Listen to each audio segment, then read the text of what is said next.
Star Wars Outlaws. So, Ubisoft reached out to me to be a part of an exclusive event to watch early gameplay of Star Wars Outlaws, and I want to share my honest opinion on what I saw so far. Just so you know, I'm not getting paid for this, and it isn't an ad. I just want to share as much as I can with anyone who is excited to love or excited to hate this game. That's on you. I don't care. Also, before we start, I want to say if you haven't checked it out, I go live on Twitch, YouTube, and TikTok Tuesday through Friday, 6 p.m. to 10 p.m. EST, and I would love to hear that you came from this video to see what we got going on.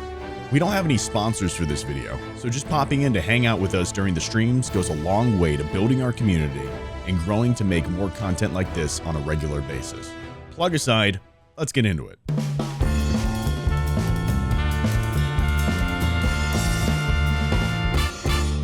From Ubisoft, Star Wars Outlaws is an open-world, third-person game where you play as a character named Kay Vess, who is what Ubisoft describes as a scoundrel seeking freedom and the means to start a new life, and her cute, definitely not going to be confused for a spiderhead, marketing and merchandise companion, Nyx.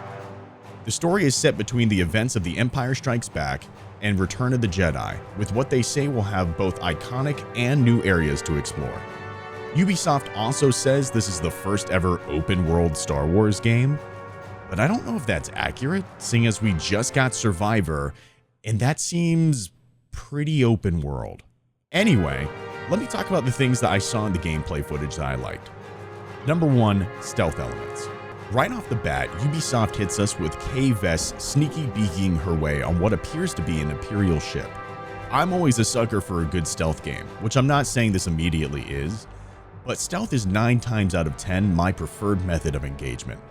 It seems like not only can you use obstacles to hide behind cover and avoid detection, but you can also use your little homie to distract and maybe we don't talk about this part.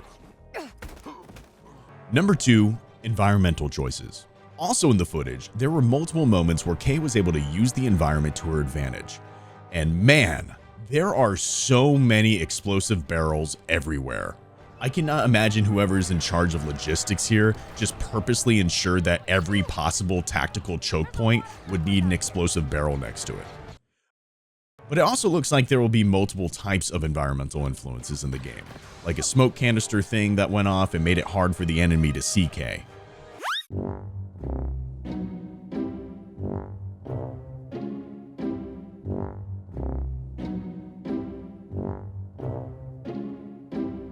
I enjoy the fact the environment isn't just there to look pretty or to down enemies. It appears that you can find alternative routes and methods to succeed in your mission. Number 3, you can use the enemy's weapons. I don't know what the limit on this feature is when it comes to bosses and such, but I love the fact that you aren't just limited to the weapon that you have on you, and you can use the enemy's weapons against them.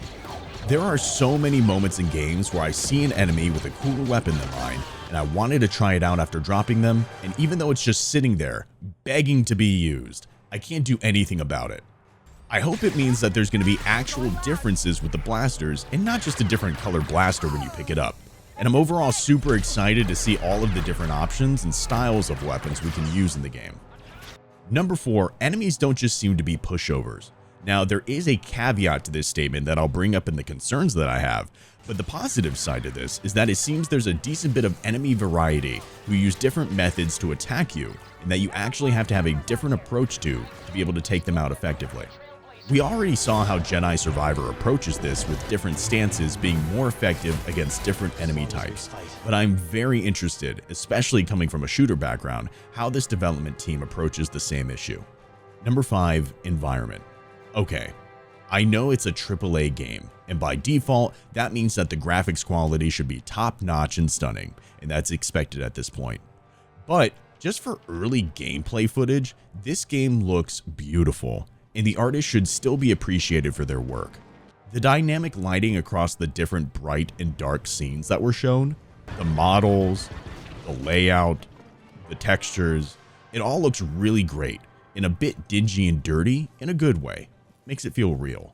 All of the areas with a large nature influence that shows a sort of rebellious feel to plants and such taking over old ships and buildings are vibrant and warm, while a lot of the places that are ran by crime syndicate leaders and Imperials are cold and muted.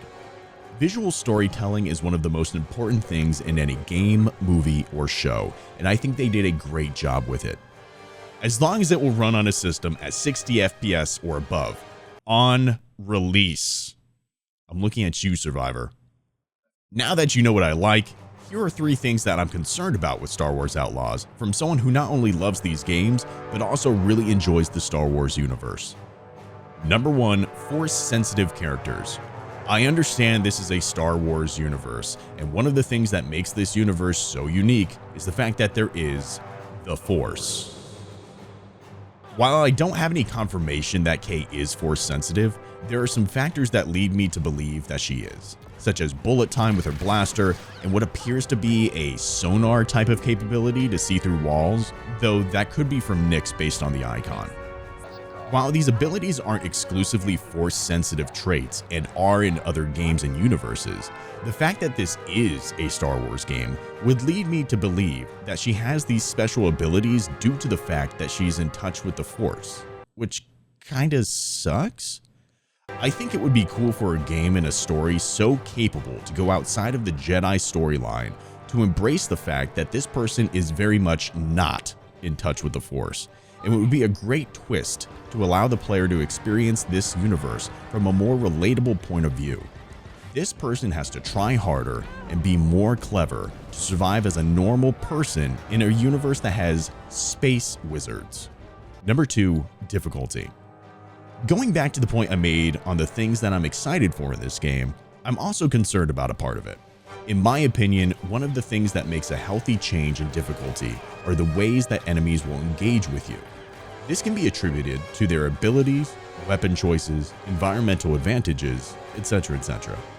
One of the ways that developers add difficulty is just by making everyone a bullet sponge, which I feel like I might have seen in a couple of cases from the example footage. I don't think there is anything fun or engaging about having to shoot someone 50 times with a laser gun to down them, but hopefully that isn't actually the case here. Finally, number 3, the outlaw aspect. One of the coolest parts of the Star Wars universe, in my opinion, are not the despicably evil characters or the overwhelmingly heroic characters, but the characters who are incredibly gray with motives of their own. These characters feel the most real and the most genuine to experience. In a game revolved around crime syndicates, I'm really hoping to see a character in Kay Vess that truly stands out in these qualities. I really want to feel like I'm an outlaw, a true independent third party to the overarching story of a rebellion against an empire. I don't want to be a part of that engagement directly supporting one side or the other side with the missions I'm going on, but rather have the world be affected by the actions of those organized groups. All the while, I'm just making my way through it as an individual with my own motives and intentions. Third-party characters show that there is so much more nuance and life to this universe than just good versus evil, and there are ordinary people just living and doing whatever they need to do to get by during crazy times, and I think that would be a great and fun story to tell. Overall, I'm excited, but cautious about Star Wars Outlaws.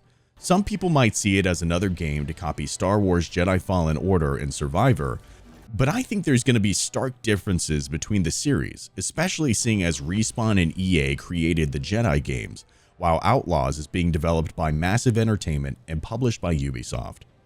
Different companies traditionally will take the same IPs in different directions, and I'm hopeful that this game will live up to the expectations of the fans and myself. Especially with the overall success of the Jedi games and the great response from the community about them, there is a lot of pressure riding on Star Wars Outlaws. Thanks for watching, and remember, if you have any questions you would like for me to ask Ubisoft on your behalf and make some videos on, please leave them down in the comments. I'm here to make content for you, not the companies. Also, remember to check out the live stream on Twitch, YouTube, and TikTok Tuesday through Friday, 6 p.m. to 10 p.m. EST. And until next time, continue exploring, Smiths.